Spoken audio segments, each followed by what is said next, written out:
नमस्कार मेरे प्यारे बच्चों, मैं हूं राहुल जलान और स्वागत है आप लोगों का मेरे इस नए वीडियो लेक्चर में। बच्चों, आज के वीडियो लेक्चर में हम लोगों को जानना है किस चीज के बारे में, तो क्लोरीन के बारे में, जो कि ग्रुप 17 का इंपॉर्टेंट हिस्सा माना जाता है। और आज के लेक्चर में बच्चों हम लोग जानेंगे क्लोरीन के डिस्कवरी के अबाउट बातों को। दूसरा बात जो हम लोगों को जानना है इस लेक्चर में वो है occurrence, OCCURANC, occurrence of chlorine upon earth crust, कि पृथ्वी पर क्लोरीन किस किस रूपों में पाया जाता है।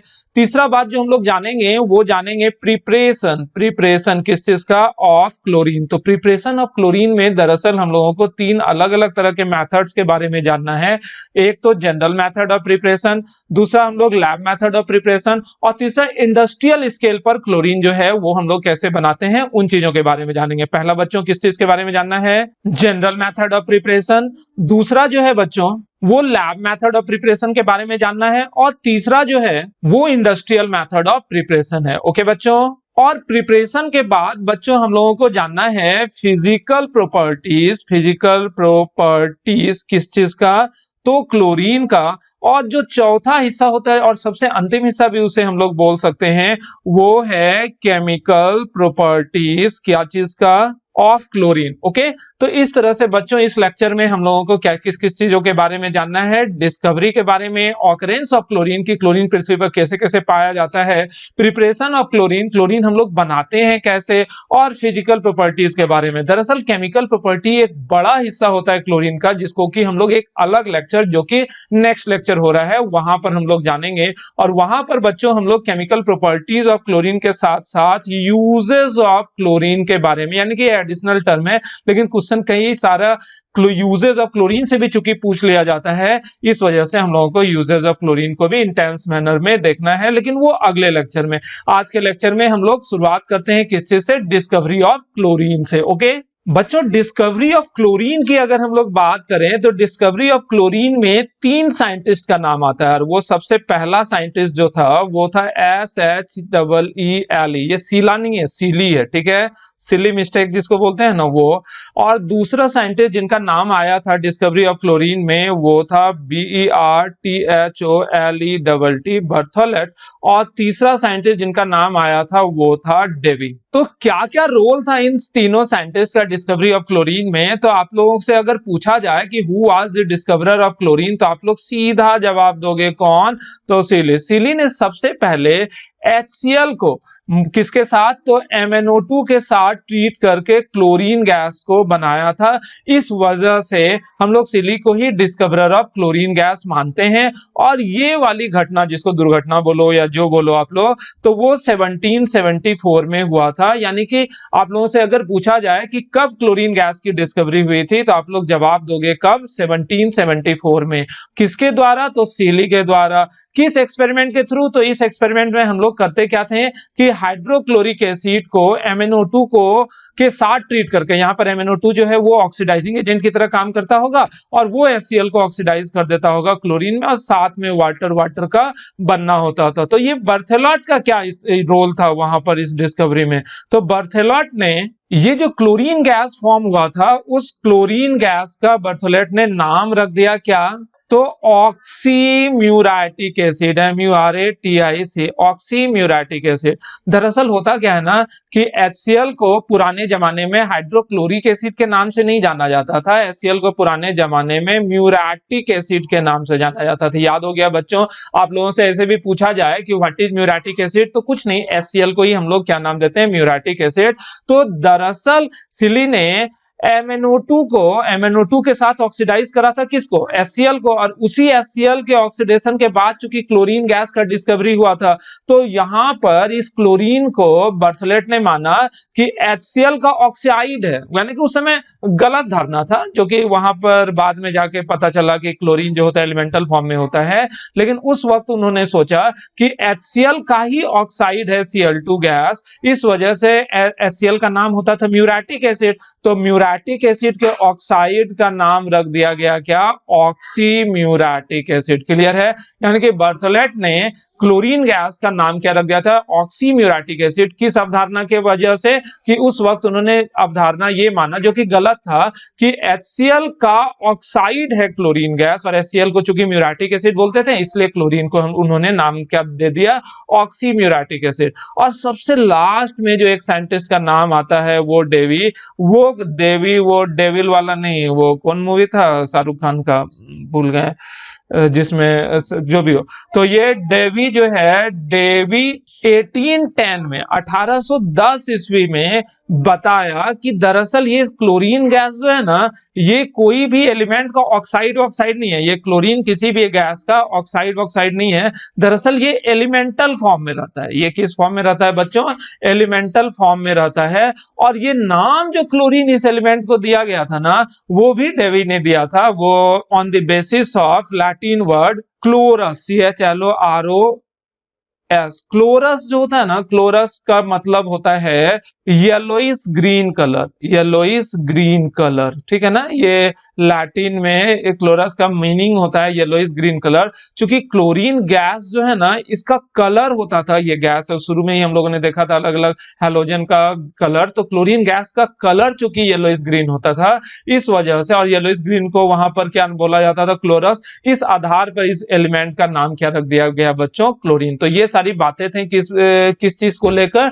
डिस्कवरी ऑफ क्लोरीन को लेकर, यानी कि क्लोरीन के डिस्कवरी में किन किन बातों को देखा गया और माना गया। अब हम लोग आते हैं बच्चों ऑकरेंस ऑफ क्लोरीन, यानी कि क्लोरीन जो है वो पृथ्वी पर किस किस रूप में पाया जाता है। ओके, आज के लेक्चर के बाद, ये जो लेक्चर आप लोग देख रहे हो, दरअसल एक चीज आप लोग जान लो कि ये जो ग्रुप 17 है ना, हम लोग ग्रुप 17 पढ़ रहे हैं, ये यहाँ पर हम लोगों को दो ही कंपाउंड के बारे में पढ़ना है, या फिर एलिमेंट बोल दो।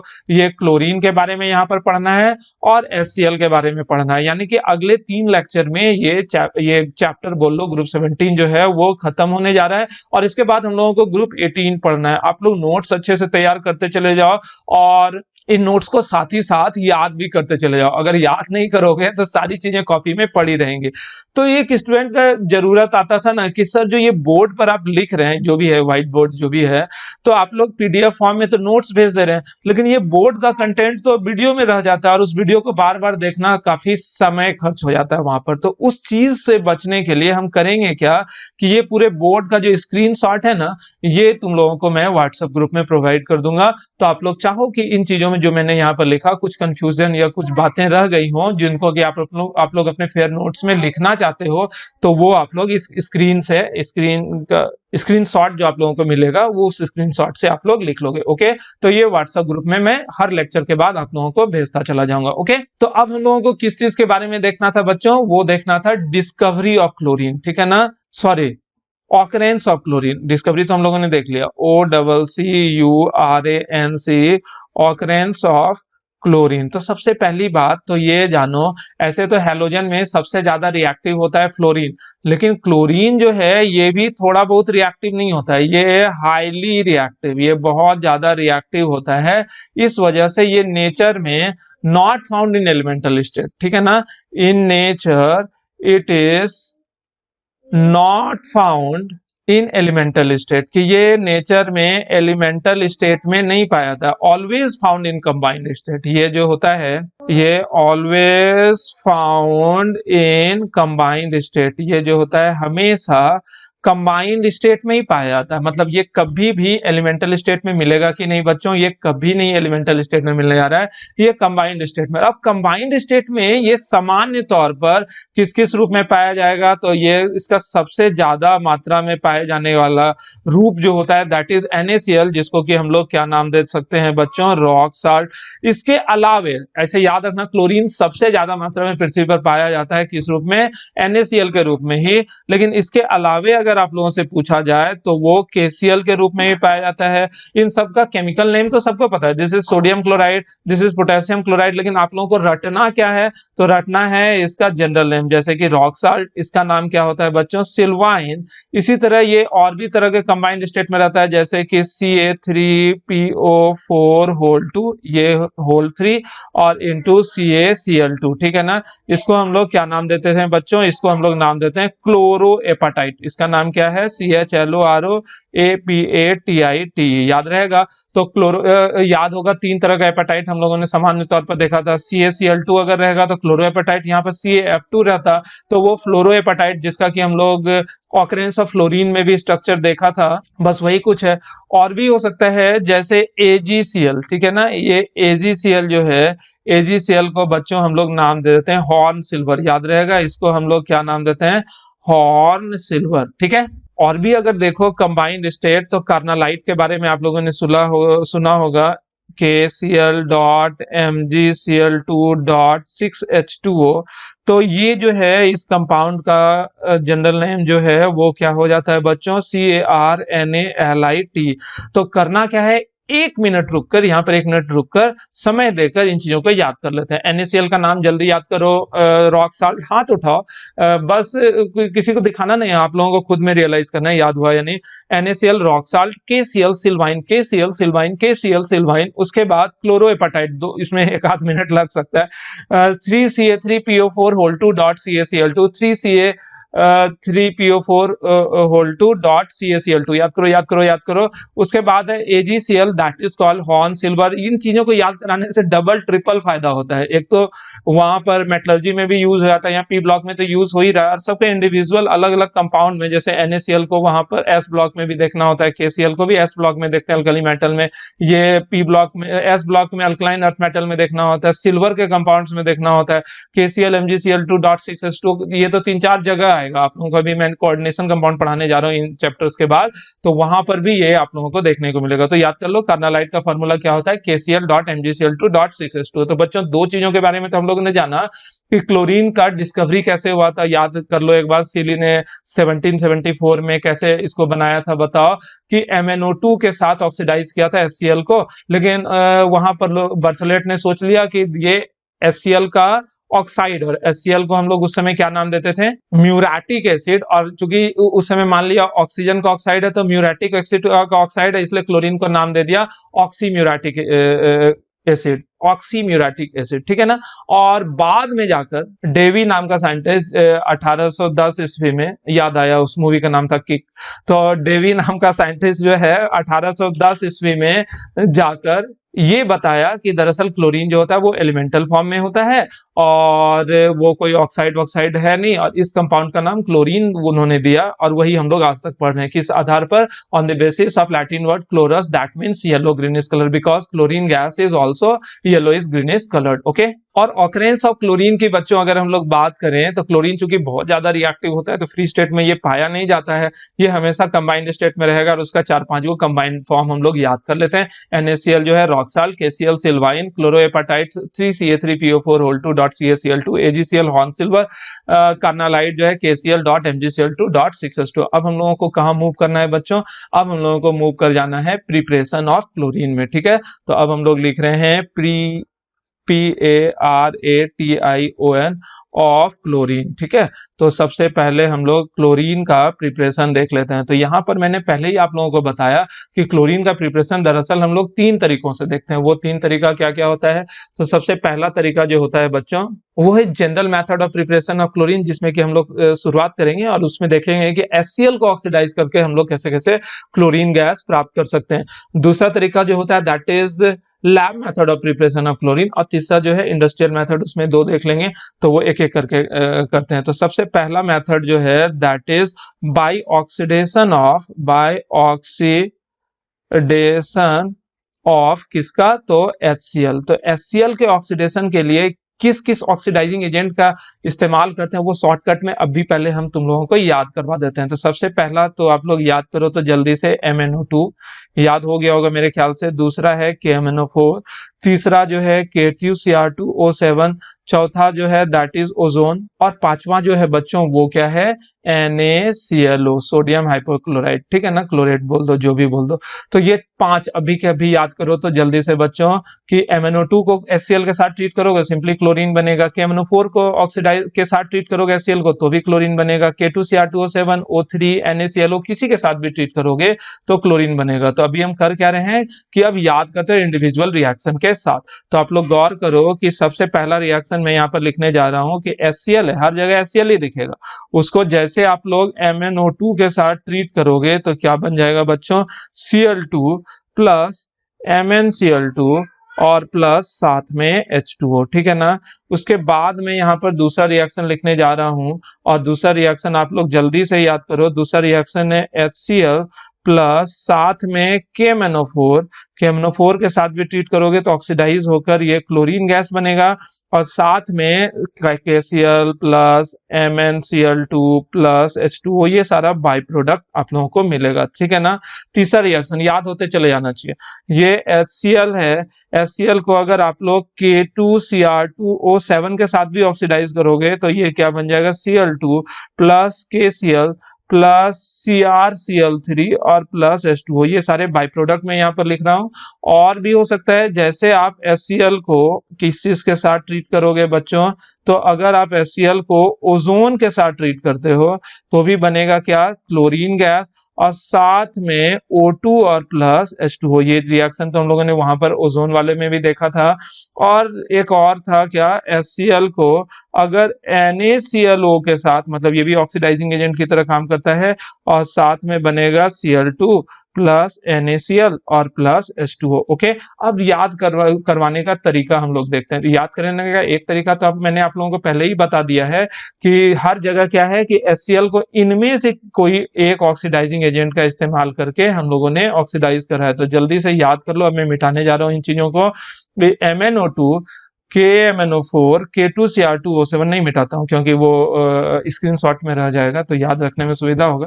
तो MnO2, KMnO4, K2Cr2O7, O3 NaClO, इनमें से किसी भी ऑक्सीडाइजिंग एजेंट के साथ अगर HCl को ट्रीट करोगे तो आप लोग गौर करोगे कि HCl ऑक्सीडाइज हो जाता है किस चीज में, तो क्लोरीन में। हर जगह आप लोगों को क्या नजर आएगा, हर जगह नजर आएगा क्लोरीन। देखो यहाँ भी क्लोरीन बना, यहाँ भी क्लोरीन बना, यहाँ भी क्लोरीन बना, यहाँ भी क्लोरीन बना, यानी कि हर जगह क्लोरीन बन जा रहा है, ठीक है।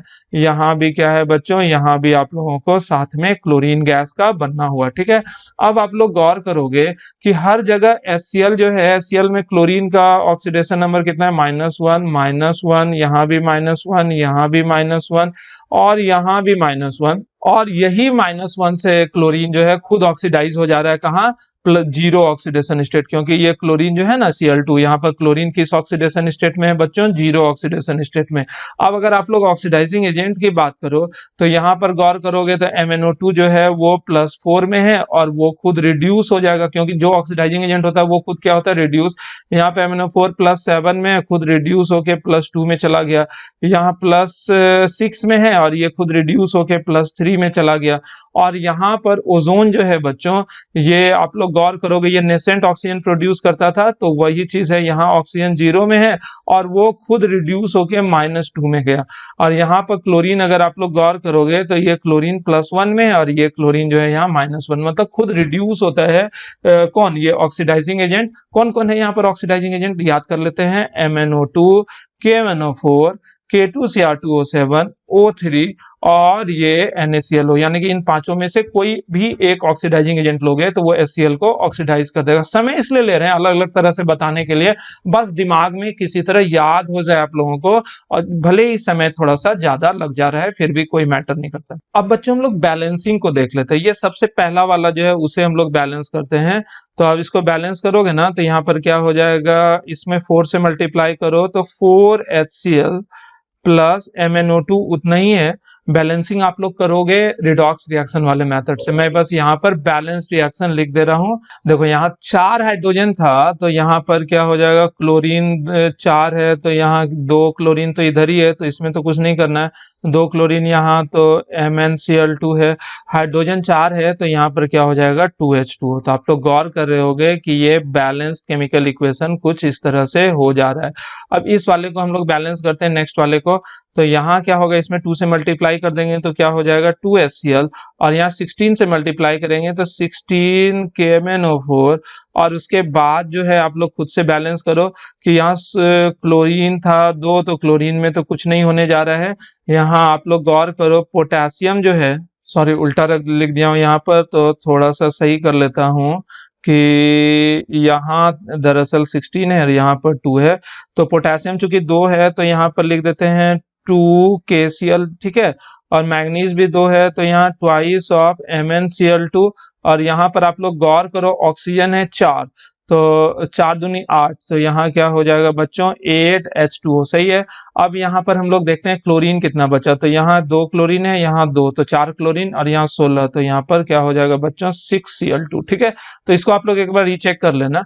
इसके बाद नेक्स्ट वाले पर हम लोग आते हैं, तो नेक्स्ट वाले में क्या होगा, यहाँ पर 14HCl प्लस 2Cl2, ये हमने याद कर रखा है, आप लोग भी देख लेना। क्या करते हैं, इधर का हम याद कर लेते हैं, 4 1 16 2, यहाँ 14 2, इस तरह से। अब बाकी चीज को खुद से देख लेते हैं।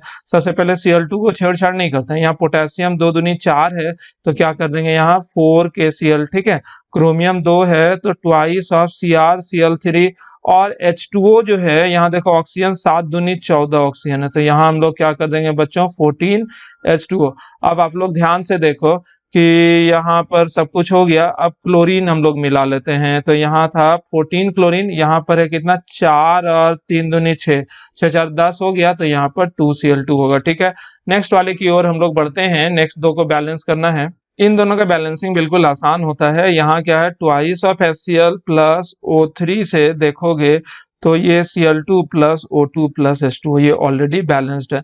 इसमें भी वही करोगे twice of HCl plus NaClO, तो ये क्या बन जाएगा Cl2 plus NaCl plus H2O, ठीक है ना, ये ऑलरेडी बैलेंस्ड है। अब हम लोग अगले हिस्से की ओर बढ़ते हैं, जिसमें कि हम लोगों को lab method of preparation of chlorine gas के बारे में जानना है। ओके बच्चों, तो अब हम लोगों को किस चीज के बारे में जानना है, लैब मेथड। तो थोड़ा सा ऊपर हम लोग करके देखते हैं, lab method of preparation of Cl2 gas. Okay, तो लैब मेथड में हम लोग क्या करते हैं, एक बार जरा ध्यान से देख लेते हैं। जैसा कि इस पिक्चर में आप लोगों को दिख रहा है कि लैब मेथड में कुछ भी नहीं करना होता। ये जो यहाँ पर है, ये है आप लोगों का KMnO4, ठीक है ना।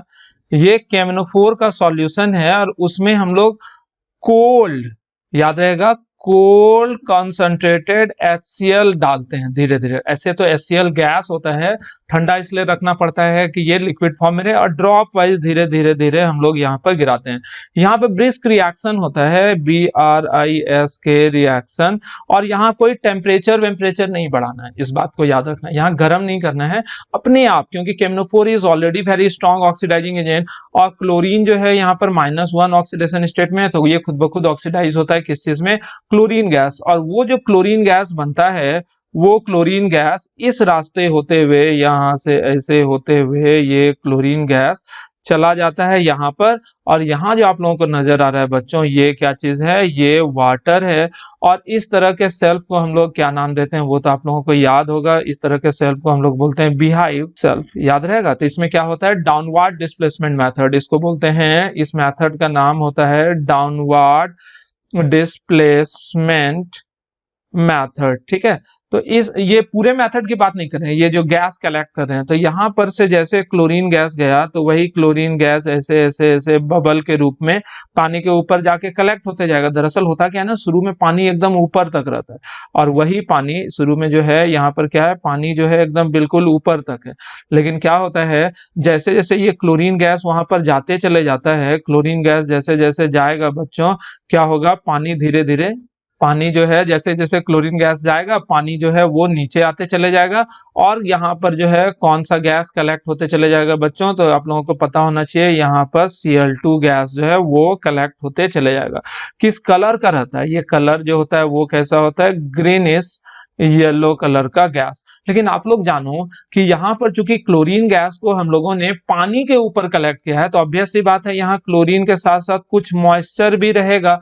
अब हम लोग क्या करते हैं ना कि इस क्लोरीन गैस को पास कराते हैं किसके साथ, कॉन्सनट्रेटेड सल्फ्यूरिक एसिड के साथ। और ये जो कॉन्सनट्रेटेड सल्फ्यूरिक एसिड है ये किस तरह से काम करता है, act as very good dehydrating agent, ठीक है ना। ये किस तरह से काम करता है बच्चों, ये बहुत ही अच्छा डिहाइड्रेटिंग एजेंट की तरह काम करता है। और क्लोरीन जो है यहाँ से जो मॉइस्चर वाला था वो ड्राई क्लोरीन में कन्वर्ट हो जाएगा, यानी कि एकदम से जो भी मॉइस्चर है वो मॉइस्चर जो है इसमें से अलग हो जाएगा। और इस तरह से क्या चीज का बनना हो जाता है बच्चों, pure and dry chlorine gas का बनना। इस रिएक्शन को अगर आप लोग एक बार देख लो, रिएक्शन को तो वहां हम लोगों ने देखा ही था कि जैसे हम लोग HCl को, ओके, तो HCl को हम लोग किस चीज के साथ ऑक्सीडाइज करते हैं, तो KMnO4 के साथ।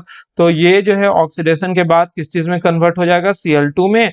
और ये जो है बाकी चीज अपना MnCl2 प्लस KCl और प्लस साथ में H2O, ये तो बैलेंसिंग की चीजें हैं। तो इन चीजों को थोड़ा हम लोग देख लेते हैं कि ऑक्सीडेशन नंबर पे क्या फर्क पड़ा। यहाँ -1 से 0 और यहाँ पर +7 से क्या हो गया बच्चों, +2। तो यहाँ से यहाँ जो हुआ ये क्या हुआ, ऑक्सीडेशन की रिडक्शन। और यहाँ से बच्चों जो यहाँ हुआ वो क्या चीज हुआ, -1 से 0 हुआ, तो वो क्या चीज हो गया बच्चों, वो हो गया आप लोगों का ऑक्सीडेशन, सही है ना। अब यहाँ पर देखो कि ये चूंकि खुद ऑक्सीडाइज हुआ तो लिख सकते हैं एक्ट एज रिड्यूसिंग एजेंट। वैसे यहाँ पर ये खुद ऑक्सीडाइज हुआ, जिसको ऑक्सीडाइज करने के लिए KMnO4 जो है वो किस तरह से काम कर रहा है बच्चों, ऑक्सीडाइजिंग एजेंट की तरह, ठीक है। थोड़ा बैलेंस कर लेते हैं। बैलेंसिंग तो अभी हम लोगों ने देखा ही था।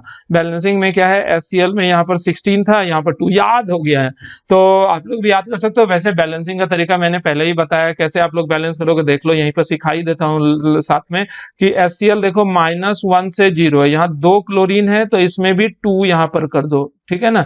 थोड़ा सा मिटा के लिखता हूं कि यहाँ पर आप लोग पहले से 2 कर दो, क्योंकि बैलेंस जब करते हैं ना तो इधर 2 क्लोरीन है तो इधर भी 2 क्लोरीन होना चाहिए। तो देखो तो यहाँ 2 क्लोरीन का ऑक्सीडेशन नंबर -2 है और यहाँ 0 है, तो यहाँ पर +2 हो गया, यानी कि ऑक्सीडेशन नंबर में 2 की बढ़ोतरी हो रही है। मैग्नीज में 7 से 2 हो गया, यानी कि -5 की बढ़ोतरी हो रही है। तो बैलेंस करने के लिए क्या करना होगा, इसमें 2 से गुना करना होगा और इसमें बच्चों कितने से गुना करना होगा, इसमें 5 से गुना करना होगा, ठीक है। तो 5 से यहाँ गुना करोगे तो क्या हो जाएगा बच्चों, 5 दूनी 10 हो जाएगा, ध्यान से देखना। और यहाँ पर बच्चों 2 से गुना करेंगे तो 2 हो जाएगा। और चूंकि इसमें 2 से गुना किए हुए हैं तो यहाँ भी 2 MnCl2 और यहाँ भी 2 KCl आएगा। लेकिन आप लोग जानो कि ये जो क्लोरीन है ये 10 का 10 क्लोरीन यहाँ पर 5Cl2 में कन्वर्ट हो जाएगा ना। लेकिन यहाँ क्या है, 2 क्लोरीन और ये 2 दूनी 4 क्लोरीन और ये 2 क्लोरीन एक्स्ट्रा आ गया, तो 4 2 6 क्लोरीन, इस वजह से यहाँ +6 क्लोरीन हो जाएगा। तो कुल मिलाकर कितना क्लोरीन हो जाएगा बच्चों, 16। इस वजह से अगर टोटल बैलेंसिंग में हम लोग ध्यान दें तो टोटल बैलेंसिंग में यहाँ पर क्या हो जाएगा बच्चों, 16 HCl। और यहाँ पर क्या हो जाएगा बच्चों, पहले मिटा ही लेता हूँ सारी जगहों पर कि परफेक्ट मैनर में लिख सकूं। यहाँ 2 2 था, याद रखना, यहाँ पर हो जाएगा 2 और यहाँ भी 2 और ये Cl2 था और यहाँ पर भी 2। तो इस तरह से हम लोग बैलेंस करते हैं। ये समय की बर्बादी नहीं है, यहाँ पर याद करवाने के लिए इन बातों को हम लोग देख रहे हैं। तो ये जो था बच्चों वो क्या था, लैब मेथड ऑफ प्रिपरेशन, किस चीज का, तो ये क्लोरीन गैस का। तो याद कर लो क्लोरीन गैस को हम लोग कैसे बनाते हैं। तो क्लोरीन गैस को बनाने के लिए हम लोग क्या करते हैं, कोल्ड KMnO4 में drop wise cold concentrated HCl गिराते हैं, जिससे कि क्लोरीन गैस बनता है, जिसको वाटर के ऊपर हम लोग कलेक्ट कर लेते हैं और डाउनवर्ड डिस्प्लेसमेंट मेथड से। और यहाँ चूंकि पानी के ऊपर कलेक्ट किए हैं तो क्लोरीन के साथ साथ जरूर से कुछ ना कुछ मॉइस्चर रहेगा, तो उस मॉइस्चर को हटाने के लिए इस क्लोरीन गैस को कॉन्सेंट्रेटेड सल्फ्यूरिक एसिड के साथ के थ्रू पास कराते हैं, जिससे कि जितना भी मॉइस्चर है वो कॉन्क H2SO4 एब्जॉर्ब कर ले, क्योंकि वो बहुत ही अच्छा डिहाइड्रेटिंग एजेंट होता है, ठीक है ना बच्चों। जिस वजह से हम लोगों को pure and dry HCl gas की प्राप्ति होती है। अब हम लोगों को क्या देखना है, तो अब हम लोगों को देखना है इंडस्ट्रियल, INDUSTRIAL, इंडस्ट्रियल मैथड, किस चीज का, फॉर क्लोरीन गैस, ठीक है ना। तो इंडस्ट्रियल मेथड कहने का मतलब क्या होता है, लार्ज स्केल में अगर आप लोगों को क्लोरीन गैस बनाना हो तो हम लोग क्या क्या तरीका अपनाते हैं। ओके बच्चों, इंडस्ट्रियल मेथड में जो सबसे पहला तरीका होता है वो होता है DECON, डेकन्स प्रोसेस। याद रहेगा, सबसे पहला तरीका जो हो जाता है बच्चों वो क्या है, डेकन्स प्रोसेस, DEACON एब्स्ट्रॉपस। ओके, तो डेकन्स प्रोसेस में हम लोग क्या करते हैं, HCl को सीधे, यहां ध्यान से देखो, ये HCl है, इसको ऑक्सीजन के साथ सीधे ऑक्सीडाइज कर देते हैं। किस चीज के मौजूदगी में, तो CuCl2 के मौजूदगी में as catalyst at about 400 degree Celsius. ये डिग्री सेल्सियस है, ध्यान रखना, पिछले टेस्ट में सेल्सियस और केल्विन पर परेशानी आई थी। एक टेस्ट का क्वेश्चन था what is the transition temperature, वहां पर 369 डिग्री सेल्सियस लिख दिया था, जबकि ट्रांजिशन टेम्परेचर जो होता है 369 केल्विन होता है, ठीक है ना। तो वो 369 बहुत सारे बच्चों ने टिक कर दिया था, जो कि गलत था, ठीक है। तो ये HCl प्लस O2 को, यानी कि HCl को ऑक्सीजन के साथ सीधे गर्म करोगे कॉपर क्लोराइड में, क्यूप्रिक क्लोराइड के मौजूदगी में 400 डिग्री सेल्सियस पर, तो ये क्या करेगा बच्चों कि HCl को ऑक्सीडाइज कर देगा क्लोरीन में, और साथ में वाटर जो है वो रिलीज हो जाएगा। ओके, तो यहां पर गौर से देखो, तो ये है 4HCl, यहां पर क्या बन जाएगा 2Cl2, और साथ में ऑक्सीजन को भी हम लोग बैलेंस कर देते हैं, तो यहां पर आप लोग गौर कर रहे होंगे 2H2O। तो यहां पर क्या चीज का बनना था, क्लोरीन का बनना चाहिए था, क्लोरीन बन भी गया, यहां पर भी ऑक्सीडेशन ही हुआ है। अगर आप लोग ध्यान से देखो तो ये क्लोरीन -1 ऑक्सीडेशन स्टेट में, 0 ऑक्सीडेशन में, यहाँ क्लोरीन 0 ऑक्सीडेशन स्टेट में, और यहाँ ऑक्सीजन -2 में। तो यानी कि यहाँ पर ऑक्सीजन जो 0 से -2 हुआ है, यानी कि ऑक्सीजन खुद रिड्यूस हो गया है, और क्लोरीन जो -1 से 0 गया है, तो क्लोरीन जो है बच्चों वो खुद क्या हो गया है, ऑक्सीडाइज हो गया है, ठीक है ना। तो डेकन्स प्रोसेस कुछ विशेष नहीं था, लेकिन क्या था ना कि इस मेथड में जो HCl O2 होता है, दोनों बहुत सस्ते रूप में हम लोगों को मिलता है। तो सस्ते रूप में मिलता है तो ऑब्वियस सी बात है, ये मेथड हम लोग इसलिए प्रीफर करते हैं क्योंकि इस मेथड से जो क्लोरीन गैस बनेगा वो ज्यादा इकोनॉमिकल तरीके से प्राप्त होता है। और इंडस्ट्रियल का मेथड का मतलब ही होता है कि that method from which we can prepare any of the substance या manufacture any of the substance in large scale by least expenses, बहुत ही कम खर्च के बाद। ओके, तो ये बच्चों था डेकन्स प्रोसेस। कभी कभी ना एक आध क्वेश्चन आया हुआ है कि इसका मैकेनिज्म क्या होता है, यानी कि मैकेनिज्म बोलने का मतलब स्टेप वाइज ये रिएक्शन कैसे कैसे होता है। तो उसको अगर आप लोग ध्यान से देखो तो ये रिएक्शन दरअसल 3 स्टेप में होता है। तो स्टेप 1, स्टेप 2 और स्टेप 3। तो यहां पर मैं 3 स्टेप लिखने जा रहा हूं। आप लोगों को करना क्या है, अपना ज्यादा से ज्यादा कंसंट्रेशन यहां पर देते हुए इन सारे स्टेप्स को अभी के अभी याद भी करते चले जाना है। ओके बच्चों, दरअसल होता क्या है बच्चों, ये जो CuCl2 है ना कैटलिस्ट, ये क्या करता है कि इसको जैसे आप लोग 400 डिग्री सेल्सियस पर गर्म कर रहे हो, यानी कि हाई टेम्परेचर पर जैसे हम लोग इसको गर्म करें, तो ये क्यूप्रिक से क्यूप्रस क्लोराइड में कन्वर्ट हो गया, और साथ में क्लोरीन गैस भी दे दिया। यहाँ पे बैलेंस कर देते हैं हम लोग 2 से। आप लोग गौर करो, यहाँ पर कॉपर जो है ये +2 से कॉपर जो है वो +1 में कन्वर्ट हो गया, और क्लोरीन जो है 2 क्लोरीन -1 से किस चीज में कन्वर्ट हो गया है बच्चों, 0 में। तो यहाँ पर आप लोग याद करो, ये जो है इसको जो हायर ऑक्सीडेशन स्टेट में रहता है उसे हम लोग क्या नाम देते हैं बच्चों, उसे हम लोग नाम देते हैं CuPric, क्यूप्रिक क्लोराइड। और ये जो है बच्चों ये क्या है, CiUProus, क्यूप्रस क्लोराइड। याद रहेगा, क्यूप्रिक से क्या बन गया, क्यूप्रस। दूसरा स्टेप जो होता है वहां पर क्या होता है, ये जो बना है Cu2Cl2, ये ऑक्सीजन के साथ दरअसल रिएक्ट करता है। ये जो ऑक्सीजन हम लोगों ने यहाँ पर इस्तेमाल करा था ना, उसी ऑक्सीजन के साथ, और बना लेता है, यहाँ पर इसको भी 2 से कर दें तो ट्वाइस ऑफ Cu2OCl2। याद रहेगा, Cu2OCl2। और ये जो Cu2OCl2 बना, ये अब HCl यहाँ पर बचा हुआ है, तो उस HCl के साथ रिएक्ट करेगा। जैसे यहाँ पर 2 कर दें तो 2Cu2OCl2 ये HCl के साथ रिएक्ट करेगा, और बन क्या जाएगा, ये दोबारा से जो कैटलिस्ट खर्च हुआ था उसी में ये रिकवर हो जाएगा, और बन क्या जाएगा बच्चों, 4CuCl2 और +H2O। ठीक है, याद रहेगा बच्चों। तो यहाँ पर आप लोग गौर करो, इन सारे रिएक्शन को बैलेंस करके अगर हम लोग कट डाउन करते हैं तो सबसे पहले तो यहाँ पर 4 टाइम्स करना होगा, इसको यहाँ पर मिटा देते हैं और लिख देते हैं 4, तो ये 2 और 2 हो जाएगा।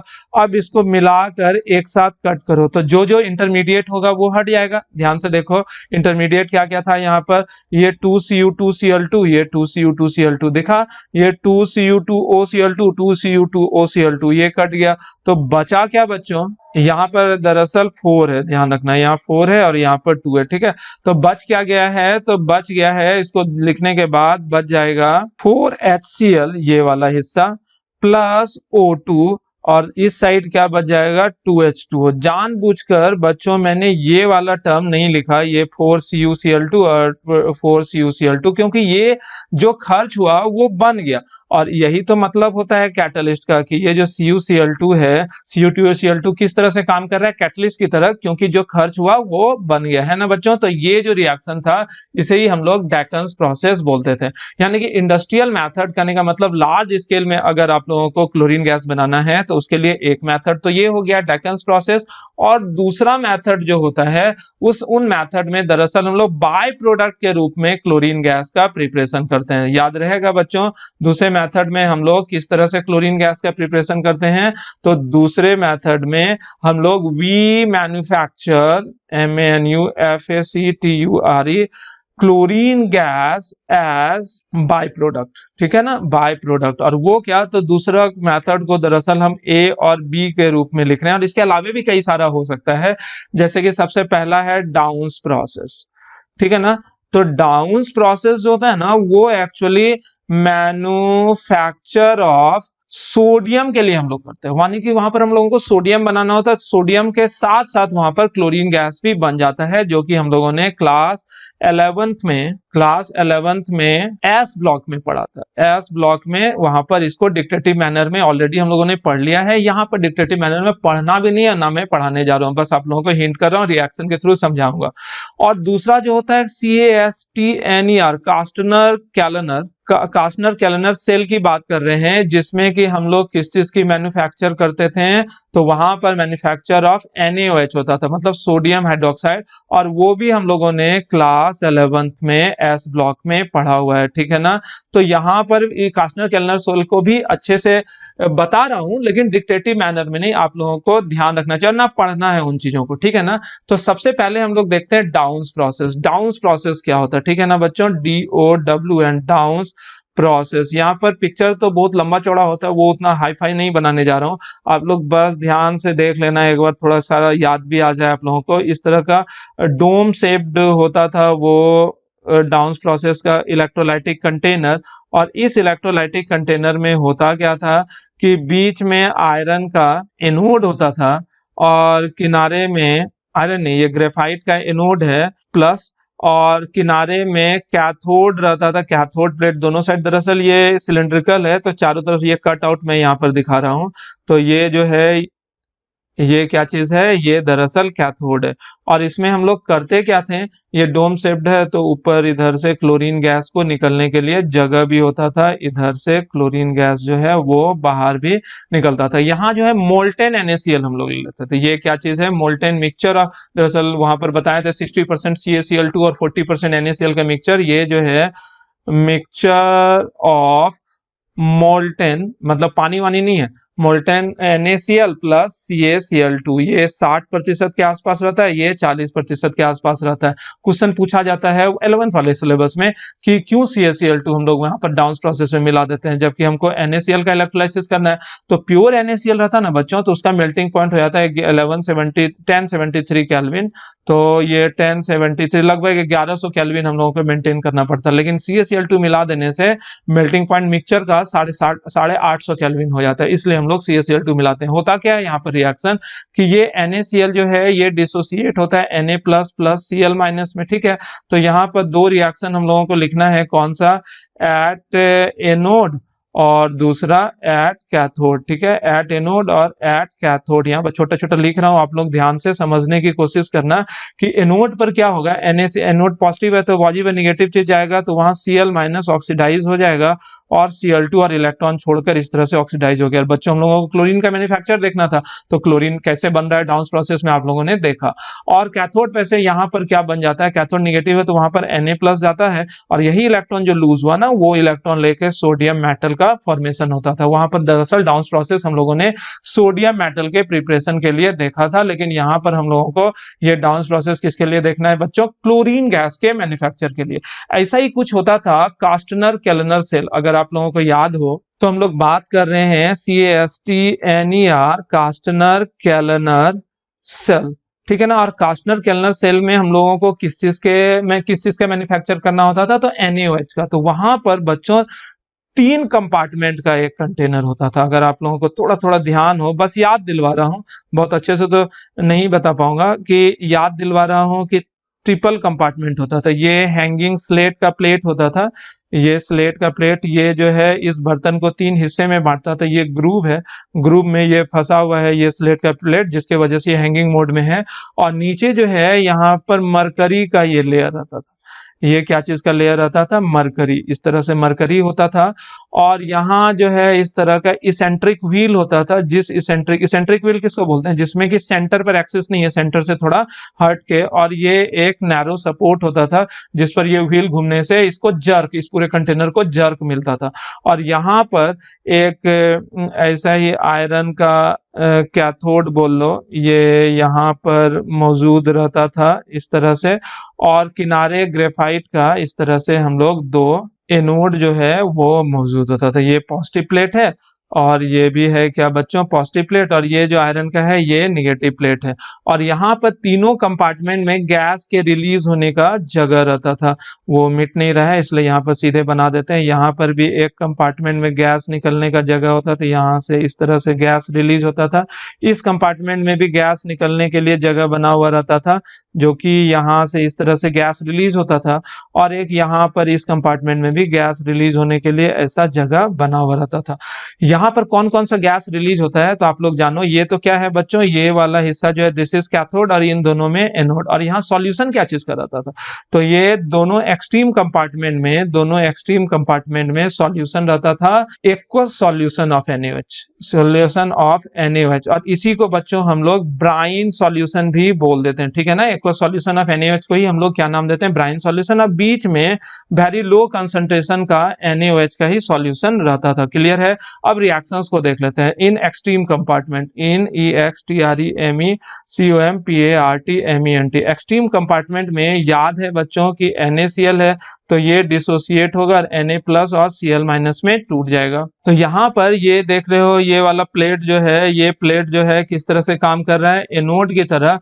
और ये जो मरकरी का सॉल्यूशन है ना, ये खुद ही कैथोड की तरह काम करता है। मरकरी सरफेस जो है ये खुद कैथोड, मतलब एक्सट्रीम कंपार्टमेंट में मरकरी सरफेस कैथोड की तरह काम करता है। तो यहाँ लिखते हैं एट एनोड और एट कैथोड, ठीक है। एनोड मतलब पॉजिटिव प्लेट और कैथोड कहने का मतलब नेगेटिव प्लेट, ठीक है ना। ये चीज पढ़ाना नहीं है, ये सब हम डिक्टेटिव मैनर में जा रहे हैं कि आप लोगों को 11th का हिस्सा याद होते चले जाए। ये सब पढ़ना उड़ना नहीं है, सिर्फ याद कर लेना है कि इंडस्ट्रियल मेथड में क्लोरीन जो है वो हम लोग कैसे बनाते हैं, एक डेकन्स प्रोसेस है, वो ही पढ़ना है। लेकिन ये वाला हिस्सा जो है ना, बस याद कर लेना है कि डाउन्स प्रोसेस या फिर कास्टनर केलनर सेल में NaCl के इलेक्ट्रोलाइसिस से भी हम लोग क्लोरीन गैस अच्छा खासा मात्रा में बनाते हैं, ठीक है ना। यहाँ डिक्टेटिव मैंने बोल दे रहा हूँ कि 11th वाला हिस्सा याद होता चला जाए, ठीक है बच्चों। तो यहाँ एनोड जो है पॉजिटिव, उस एनोड पर क्या चीज आ जाएगा बच्चों, नेगेटिव, यानी कि Cl माइनस, और ये ऑक्सीडाइज हो जाएगा और Cl2 इलेक्ट्रॉन। और यही क्लोरीन गैस दरअसल एक्सट्रीम कंपार्टमेंट से निकल जाए, ठीक है ना। और यहाँ एट कैथोड जो ये मरकरी का लेयर है, यहाँ पर क्या होता है, Na प्लस इलेक्ट्रॉन लेके सोडियम बनेगा। लेकिन सोडियम चूंकि मरकरी के साथ एफिनिटी रखता है, तो इसलिए ये सोडियम अमलगम बन जाएगा।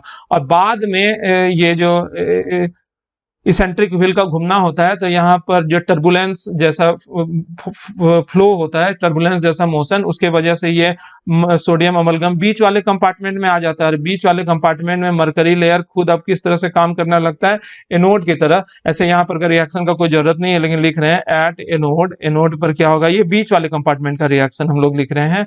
और एट कैथोड जो है वो कौन सा है, ये आयरन का जो लेयर है ना, ये कैथोड की तरह काम करता है, ठीक है। तो एनोड पर क्या होगा, ये मरकरी अमलगम जो है Hg, ये ऑक्सीडाइज हो जाता है Na प्लस प्लस ई, और मरकरी अपना छूट गया, तो Na प्लस जो है चला गया सॉल्यूशन में। और वो Na प्लस कैथोड पर जाता है इलेक्ट्रॉन लेके, फिर सोडियम बना, लेकिन वहां मरकरी तो है नहीं, वहां पानी है। तो उसी पानी के साथ ये सोडियम रिएक्ट करके बना लेता है NaOH, और हाइड्रोजन गैस रिलीज होता है। तो यहाँ पर NaOH का फॉर्मेशन होते चले जाता है और इधर से रिलीज हो जाता है सेंट्रल कंपार्टमेंट में क्या, हाइड्रोजन गैस। तो बच्चों इस तरह से हम लोग कार्स्नर केल्नर सेल में क्या चीज का फॉर्मेशन करते हैं, तो क्लोरीन गैस का फॉर्मेशन करते हैं। वो जो यहीं पर हो गया, इतना ही था, उससे आगे देखने की जरूरत भी नहीं है। ठीक है, अब हम लोग देखते हैं बच्चों जो सबसे अंतिम हिस्सा इस लेक्चर का है वो क्या है, फिजिकल प्रॉपर्टीज। किस चीज की बात कर रहे हैं, physical properties of chlorine gas. कि क्लोरीन गैस का फिजिकल प्रॉपर्टी क्या क्या होगा उसे एक एक करके हम लोग देख लेते हैं। ठीक है ना, सबसे पहले कलर की बात करते हैं बच्चों, जो कि आप लोगों को याद भी होगा कि क्लोरीन जो होता है येलोइश ग्रीन कलर का गैस है। ठीक है ना, येलोइश ग्रीन कलर्ड गैस, याद रहेगा किस कलर का गैस है, येलोइश ग्रीन कलर का गैस। अगर स्मेल की बात करें तो इसका स्मेल जो होता है पंजेंट सफोकेटिंग स्मेल। याद है कि इसका स्मेल जो होता है बच्चों कैसा स्मेल होता है, पंजेंट सफोकेटिंग, मतलब कि अगर स्मेल कर लो तो समझ ही रहे हो तुम ही लोग की तरह स्मेल। और नेक्स्ट बात की अगर बात करें तो पहले स्मेल करना नहीं, क्योंकि ये पॉइजनस गैस है। याद रहेगा ये जहरीला गैस है। आप लोगों को सोचना है और कहीं से सर्च करना है कि कैसे ये जहर की तरह काम करता है। दूसरा, अगर स्मॉल अमाउंट में इनहेल कर लेते हो, if inhaled INHALED, if inhaled in small amount, अगर स्मॉल अमाउंट में इसे आप लोग इनहेल कर लोगे तो क्या होगा, हेडेक प्रोड्यूस होगा, मतलब सिर दर्द, हेडेक प्रोड्यूस होता है। लेकिन अगर लार्ज अमाउंट में आप लोग इनहेल कर लेते हो, लार्ज अमाउंट में इनहेल करते हो, तो इट में बी फैटल, यानी कि ये घातक हो सकता है। और मुख्य रूप से ये किस हिस्से को असर डालता है, नोज पर, थ्रोट पर, लंग्स पर, मतलब आप देख रहे हो ना रेस्पिरेटरी सिस्टम के हिस्सों पर, नाक पर, गले पर, लंग्स पर, इन हिस्सों पर असर डालता है क्या चीज, क्लोरीन गैस। याद रहेगा बच्चों, एक बार रिवाइज कर लेते हैं। येलोइश ग्रीन कलर का गैस है, पंजेंट सफोकेटिंग स्मेल है, जहरीला होता है, स्मॉल अमाउंट में लोगे तो हेडेक प्रोड्यूस करेगा, लेकिन लार्ज अमाउंट में लेते हो तो क्या होगा, वो घातक सिद्ध हो सकता है और नाक, गले, लंग्स, इस वाले हिस्से पर ये असर डालता है। ठीक है ना बच्चों, अब हम लोग नेक्स्ट बात पर जाते हैं। अगर इसके डेंसिटी की बात करें बच्चों तो इसका मोलर मास आप लोग खुद से देख लो, इसका मोलर मास कितना हो जाएगा, 35.5 गुना 2। ठीक है ना, 35.5 गुना 2 यानी कि 71 ग्राम। और मैंने पहले ही आप लोगों को सिखाया है कि एयर का एवरेज मोलर मास कितना होता है, 29 ग्राम। तो आप लोग बताओ कि उससे भारी है कि हल्का है, तो हैवियर देन एयर, हवा से ये भारी होगा लगभग 2.5 गुना, 2.5 टाइम्स। ठीक है ना, ये हवा से भारी होता है, ये खुद से भी निकाल सकते हो, ये हवा से भारी होता है लगभग 2.5 गुना ज्यादा भारी होता है। अगर इसके बॉइलिंग पॉइंट की बात करें बच्चों तो आप लोग ध्यान से देखो, क्योंकि क्लोरीन जो है सरफेस एरिया लार्ज है, सरफेस एरिया आप लोग बताओ, तो ये लार्ज होगा, लार्ज है तो वंडरवाल फोर्स ऑफ अट्रैक्शन भी इसमें लार्ज होगा। तो large van der Waals force of attraction के वजह से ये आराम से लिक्विफाई हो सकता है, EASILY, liquefy at high pressure. इसको हाई प्रेशर पर अगर आप लोग ट्रीट करते हो तो ये आराम से लिक्विफाई हो जाता है। कौन सा गैस, तो क्लोरीन गैस। ठीक है ना, क्लोरीन गैस हाई प्रेशर पर आराम से लिक्विफाई हो जाता है। और इसका बॉइलिंग पॉइंट जो होता है ना, ये लगभग याद रखना चाहिए -34.6 डिग्री सेल्सियस, यानी कि 0 से कम है, -34.6 डिग्री सेल्सियस के आसपास होता है बच्चों। और एक चीज और भी जानो कि ये क्लोरीन गैस जब लिक्विफाई होता है ना, तो ये किस कलर के लिक्विड में कन्वर्ट हो जाता है, येलो कलर्ड लिक्विड। ये जो होता है बच्चों पीले कलर के लिक्विड में होता है। और अगर पानी में सॉलिबिलिटी की बात करते हैं, हम लोग क्या करते हैं पानी में सॉलिबिलिटी, तो याद रखना this is highly soluble in water. ये पानी में बहुत ज्यादा घुलनशील होता है और ये पानी में घुलकर, लेकिन हाई प्रेशर पर, ऐसा नहीं कि आराम से, ये पानी में घुलकर येलो कलर्ड सॉल्यूशन बनाता है, येलो कलर्ड सॉल्यूशन, जिसको कि हम लोग क्लोरीन वाटर भी बोल देते हैं। ठीक है ना, और इसका स्मेल भी स्मेल्स लाइक क्लोरीन, ये क्लोरीन के तरह ही इसका स्मेल होता है। और याद रखना बच्चों 0 डिग्री सेल्सियस की अगर हम लोग बात करें तो 0 डिग्री सेल्सियस पर क्लोरीन जो होता है वाटर के साथ कंबाइन करके हाइड्रेट भी बनाता है, ये याद रखना, this is hydrate of hydrate of chlorine, ठीक है ना। क्लोरीन जो है ऑक्टाहाइड्रेटेड फॉर्म में रहता है, इसको भी याद रखना। कब? 0 डिग्री सेल्सियस पर। हाइयर टेम्परेचर पर क्या होगा, ये वाटर यहाँ से निकल जाएगा और अलग हो जाएगा, बस खत्म हो गया। तो एक बार याद कर लेते हैं बच्चों उन चीजों को जो कि अभी हम लोगों ने देखा। यहाँ पर बस 2 मिनट लेंगे और सबसे जरूरी हिस्सा यही होता है, पहले भी हमने बताया आप लोगों को कि ये वाला हिस्सा नहीं, तो सारा हिस्सा खत्म। बस आज का तो बहुत ज्यादा रिएक्शन भी नहीं है, तो प्रिपरेशन से शुरू करते हैं। तो सबसे पहले क्लोरीन गैस का प्रिपरेशन हम लोग कैसे कैसे करते हैं। तो क्लोरीन गैस का प्रिपरेशन है, उसमें HCl को ऑक्सीडाइज करते हैं। कैसे कैसे, तो जल्दी से बताओ। कि MnO4 के साथ ऑक्सीडाइज कर सकते हैं, HCl को K2Cr2O7 के साथ ऑक्सीडाइज कर सकते हैं, HCl को MnO2 जो कि सबसे पहले इसी मेथड से, तो MnO2 है सॉरी, इसी मेथड से तो क्लोरीन गैस का प्रिपरेशन हुआ था। और भी बताओ, HCl का ऑक्सीडेशन NaClO के साथ के साथ भी हम लोग कर सकते हैं, ओजोन के साथ भी कर सकते हैं। तो ये सब जनरल मेथड था, गर्म कहीं पर नहीं करना, इस बात को याद रखना। उसके बाद है लैब मेथड में, यही सबसे पहला ही मेथड हम लोग लिख दे रहे हैं। HCl को KMnO4 के साथ अगर ट्रीट करोगे, इसी को हम लोग क्या नाम देते हैं बच्चों, लैब मेथड, ठीक है। अब इंडस्ट्रियल मेथड में था डेकन्स प्रोसेस, जिसमें HClO2 इसका नाम लिख देते हैं DEACON, डेकन्स प्रोसेस। तो इसको हम लोग 400 डिग्री सेल्सियस और किसके मौजूदगी में, तो CuCl2 के मौजूदगी में ये रिएक्शन होता है। बाकी NaCl का इलेक्ट्रोलाइसिस करोगे ना, CuRrENT, जो कि एक्वा सॉल्यूशन वाला था गार्सनर केल्नर सेल में, और मोल्टेन NaCl का इलेक्ट्रोलाइसिस हम लोगों ने करा था डाउन्स प्रोसेस में। तो किसी भी मेथड से किस गैस का बनना होता है बच्चों, क्लोरीन गैस का बनना होता है। अगर आप लोगों को याद नहीं हुआ तो जल्दी से याद कर लो, और याद करके ही कोई फायदा होने वाला है, अदरवाइज कोई मतलब ही नहीं है इस चैप्टर का, ठीक है। तो यहां तक बच्चों आज हम लोगों ने पढ़ा डिस्कवरी ऑफ क्लोरीन के बारे में, ऑकरेंस ऑफ क्लोरीन के बारे में, फिजिकल प्रॉपर्टीज ऑफ क्लोरीन के बारे में, और प्रिपरेशन ऑफ क्लोरीन के बारे में, ठीक है। और अगले लेक्चर में हम लोगों को केमिकल प्रॉपर्टीज ऑफ क्लोरीन के बारे में भी पढ़ना है। और यहां तक अगर इस शब्द को अगर आप लोग सुन ले रहे हो तो जरूर से इस वीडियो को लाइक तो कर दो भाई, किडनी क्या बोलूं, खैर कुछ नहीं, तो लाइक वाइक करो और शेयर वेयर करो वीडियो अगर मन हो तो। और उसके बाद आप लोगों को क्या करना है कि ये जो ई सीरीज मैंने भेज रखा है, वो ई सीरीज और एम सीरीज आप लोग प्लीज बनाओ, क्योंकि संडे को ग्रुप 17 का टेस्ट होने वाला है, ठीक है ना। इसी संडे को ग्रुप 17 का टेस्ट होगा, तो ई सीरीज और एम सीरीज जो है वो जल्दी से जल्दी कंप्लीट कर लो, ठीक है ना।